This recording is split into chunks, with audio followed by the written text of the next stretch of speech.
दोस्तों आज के इस वीडियो में हम बात करने वाले हैं कि क्यों अब वो टाइम आ चुका है जहां भारत को अपनी डिफेंस प्रिपरेशन के लिए हार्ड डिसीजंस लेने पड़ेंगे। और इसके लिए हम डिफरेंट डिफरेंट टॉपिक्स के ऊपर बात करेंगे और इस पूरे टॉपिक को समझने की कोशिश करेंगे। आप इस वीडियो को लास्ट तक जरूर देखिएगा और हमारे चैनल को सब्सक्राइब कीजिए। दोस्तों 2024 के अंदर भारत के दो कंट्री से सबसे ज़्यादा रिलेशन खराब हुए। उसमें सबसे पहले नाम आता है दोस्तों मालदीव्स का और दूसरा नाम आता है दोस्तों बांग्लादेश का। और इन दोनों के अंदर एक कॉमन चीज़ है, वो ये है कि दोनों बहुत ही ज़्यादा एंटी इंडिया हो गए हैं। और इसके अलावा आप सभी जानते हैं कि अ, पाकिस्तान के साथ में भारत के रिलेशन हमेशा से खराब रहे हैं। और चाइना जो है 4.5 साल से भारत के बॉर्डर के अंदर बैठा हुआ था।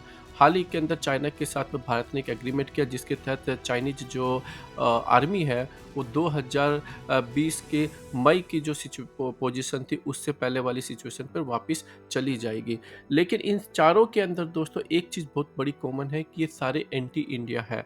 और जिस तरीके से हम पहले 2.5 फ्रंट की बात करते थे दोस्तों, अब ऐसा लगता है कि भारत को 2.5 नहीं बल्कि पूरे 3 फ्रंट वॉर की प्रिपरेशन करनी चाहिए। इसके अलावा दोस्तों इसी साल भारत के कनाडा से भी बहुत ज़्यादा रिलेशन खराब हुए। और अमेरिका भी भारत से ज़्यादा खुश नहीं है क्योंकि रशिया और यूक्रेन के वॉर के चलते हुए अमेरिका नहीं चाहता है कि भारत रशिया का ऑयल परचेज करे। और इसी के साथ ही दोस्तों भारत के लिए एक अच्छी खबर ये थी कि चाइना अपनी आर्मी को वापस बुलाने के लिए रेडी हो जाता है। हो सकता है कि रशिया ने चाइना को कन्विंस किया हो कि अभी भारत के साथ में वॉर करने के कोई भी फ़ायदा नहीं है, क्योंकि अगर चाइना और भारत का वॉर होता है तो फिर वेस्टर्न पावर जो है वो और भी ज़्यादा स्ट्रोंग हो जाएंगे। और ऐसी सिचुएशन के अंदर जब रशिया ऑलरेडी जो है वॉर के अंदर फंसा हुआ है, चाइना जो है उसकी भी इकोनॉमी कमज़ोर हो जाएगी और इसका जो बेनिफिट है वो वेस्टर्न कंट्रीज को मिलेगा। लेकिन जिस तरीके से बांग्लादेश अपने तेवर दिखा रहा है दोस्तों, हो सकता है कि आने वाले टाइम के अंदर भारत को अपनी आर्मी को तीनों फ्रंट के ऊपर डिप्लॉय करना पड़ जाए। पाकिस्तान, चाइना जिसके ऊपर हम ऑलरेडी कर रखे हैं, और हो सकता है कि एक बड़ी संख्या के अंदर हमें अपनी मिलिट्री को बांग्लादेश बॉर्डर पर भी तैनात करने को ज़रूरत पड़े। इसलिए ज़रूरी है दोस्तों कि भारत अब अपनी डिफेंस प्रिपरेशन को मजबूत रखे, क्योंकि एक तरफ भारत के पाकिस्तान है और दूसरी तरफ दोस्तों बांग्लादेश है। और ख़ास करके जो बांग्लादेश है वो चाइना के साथ भी अपने जो रिलेशन है वो अच्छे बनाने की कोशिश कर रहा है। जब भारत के मालदीव्स के साथ संबंध खराब हुए तब चाइनीज़ के जो नेवी के जो डिस्ट्रॉयर और सबमरीन थी वो मालदीव्स के अंदर जो है काफ़ी दिनों तक रही थी। और हो सकता है कि ऐसी सिचुएशन दोस्तों बांग्लादेश के अंदर भी भारत को झेलनी पड़ जाए। इसलिए भारत को अब बहुत ज़्यादा ज़रूरी है कि भारत अपनी खास करके एयरफोर्स और नेवी के ऊपर जो है एक डिसीजन ले जहां पर उसको बड़ी संख्या के अंदर डिस्ट्रॉयर्स और सबमरीन्स और एयरक्राफ्ट कैरियर को उसको इंडक्ट करना पड़ेगा, और वो भी बहुत ही जल्दी।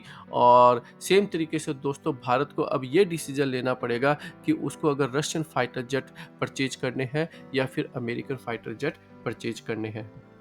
दोस्तों देखिए, भारत अभी सारे जो अपने दाव है वो डोनाल्ड ट्रंप की प्रेसिडेंसी पे लगा रहा है। भारत सोचता है कि भारत के ट्रंप के आने के बाद में भारत के अमेरिका के साथ में और भी अच्छे रिलेशन हो जाएंगे।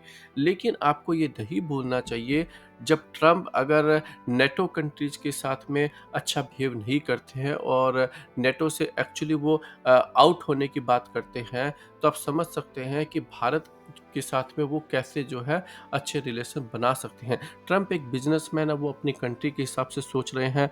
और जब रशिया और यूक्रेन का वॉर चल रहा है तो ऐसी सिचुएशन में ट्रंप ये चाहेंगे कि भारत रशिया का ऑयल परचेज नहीं करे, भारत रशिया से कोई भी वेपन भी परचेज नहीं करे। और एक तरीके से फिर भारत को अपने डिफेंस रिक्वायरमेंट के लिए अमेरिका के ऊपर डिपेंडेंट होना पड़ेगा, और फिर जो अमेरिका चाहेगा वो भारत को वैसा ही करना पड़ेगा। और आप सभी जानते हैं भारत के अभी जितने भी वेपन्स हैं वो लगभग 70 से 80% तीनों आर्म्ड फोर्सेज के अंदर वो रशियन वेपन सिस्टम्स ही हैं। और भारत जो है एक झटके के अंदर इन सारे वेपन सिस्टम्स को न तो जो है ऑप्शनल सर्विस से हटा सकता है, और न ही जो है वो एक साथ जो है इनको किसी अमेरिकन सिस्टम्स के साथ में रिप्लेस कर सकता है। तो भारत जो है उसको बहुत ही सोच समझकर अब अपने कदम उठाने पड़ेंगे और हमें लगता है कि फ़िलहाल भारत जो है वो रशिया से एक अच्छी डील ले सकता है, क्योंकि रशिया जो है उसको भारत की ज़रूरत है, लेकिन अमेरिका को भारत की ज़रूरत नहीं है।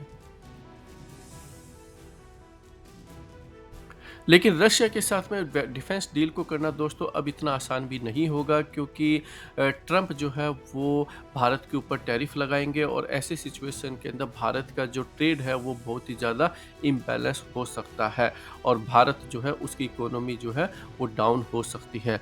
आप ऑलरेडी देख चुके हैं दोस्तों कि भारत जो है उसका यूएस डॉलर के मुकाबले जो रुपीज़ है वो लगातार गिरता जा रहा है और हिस्टोरिकली जो है लगभग 85 के आसपास अब पहुंच गया है। और हमें लगता है कि अगर ऐसा ही चलता रहता है तो हो सकता है कि रुपया और ज़्यादा गिरे और 87, 88 इवन 90 तक जो है ये अगले कुछ महीनों में पहुंचने वाला है। दोस्तों देखिए, भारत को जिस पर्टिकुलर वेपन सिस्टम की सबसे ज़्यादा ज़रूरत है वो है दोस्तों फाइटर जेट्स की। और देखिए, एयरक्राफ्ट कैरियर बनाने में, सबमरीन बनाने में कम से कम 10 से 15 साल मिनिमम लगने वाले हैं। इसका मतलब ये होता है दोस्तों कि अगर आप आज ऑर्डर करते हैं किसी सबमरीन का तो वो 15 साल पहले नहीं आने वाली है। अगर हम खुद की इंडिजिनियसली बनाते हैं, अगर हम ऑर्डर भी करते हैं तो दोस्तों हमें नहीं लगता है कि 10 साल पहले कोई भी सबमरीन आने वाली है। और अगर हम इसी तरीके से एयरक्राफ्ट कैरियर की बात करते हैं दोस्तों, तो तब जब तक हम ऑर्डर करेंगे और तब तक जो है कमीशन के लिए रेडी होगा, तब तक 10 साल मिनिमम हमें चाहिए ही चाहिए। तो हमें लगता है कि भारत जो है अपने इस डिफेंस को मजबूत करने के लिए फाइटर जेट्स को परचेज करनी चाहिए और वो भी बहुत बड़ी संख्या में, क्योंकि भारत के साथ में पाकिस्तान, चाइना और बांग्लादेश, इन तीनों की जो है वो बॉर्डर लगती है। भारत जो है 4th या 4.5 जनरेशन के फाइटर जेट बड़ी संख्या में परचेज कर सकता है और ये जो है भारत को एक कैपेबल और एक डिसेंट जो है कैपेबिलिटीज प्रोवाइड करेगा। आप हमारे चैनल को सब्सक्राइब कीजिए, अपनी ओपिनियन कमेंट सेक्शन में ज़रूर बताइएगा।